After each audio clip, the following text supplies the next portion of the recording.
أغلى 7 سيارات في العالم. في المرتبة السابعة باغاني كودالونجا، السعر 7.4 مليون دولار. باغاني كودالونجا هي أحدث ابتكارات باغاني المحدودة للغاية، وهي سيارة فريدة وحصرية للغاية وبتصميم مستوحى من سيارات لومان في حقبة الستينيات، وهي تتميز بالمرايا الجانبية المثبتة على أقواس العجلات الأمامية، مما يساعد في زيادة جاذبية التصميم العام، وأبوابها التي تفتح بشكل أجنحة طائر النورس. والسيارة مزودة بمحرك V12 سعة 6 لتر بشاحن توربيني مزدوج ينتج 829 حصاناً و809 من الأرطال من عزم الدوران، مقترناً بناقل حركة متسلسل من 7 سرعات للحصول على شعور حقيقي يشبه سباق السيارات.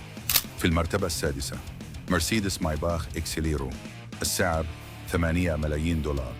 مايباخ إكسيليرو هي واحدة من أكثر السيارات النادرة والأغلى ثمناً في العالم، وقد تم تصنيع هذه السيارة الألمانية الفاخرة كنموذج لمرة واحدة من قبل شركة فولدن للإطارات.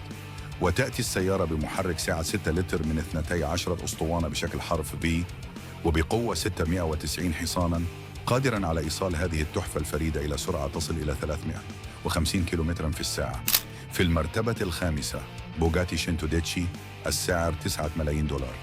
تم تصميم السيارة بشكل عصري وجذاب ومستوحى من سيارة بوغاتي EB 110، والتي تم إطلاقها في العام 1991. ويتضح من التصميم الخارجي للسيارة بالأضواء الرفيعة والخطوط الحادة مع فتحات التهوية التي وصلت إلى متوسط الغطاء الأمامي والجنوط الكبيرة. ومن الخلف يوجد جناح خلفي عملاق أسفل مصابيح متصلة فضائية التصميم، كما يوجد مشتت هواء، بالإضافة إلى 4 مخارج للعادم بترتيب مزدوج عمودي فوق بعض على كل جانب. في المرتبة الرابعة بوغاتي تشيرون بروفيليه، السعر 10.8 مليون دولار.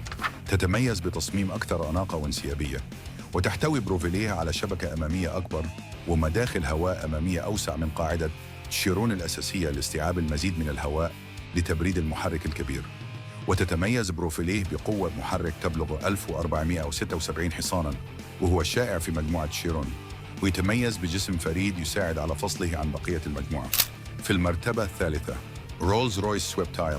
تأتي سويبتايل بتصميم خارجي وداخلي خاص مستوحى تصميمها من موديلات رولز رويس بعشرينيات القرن الماضي، إلى جانب اليخوت الفاخرة. وتتميز مقدمتها بممتص صدمات معاد تصميمه ومصابيح أمامية جديدة.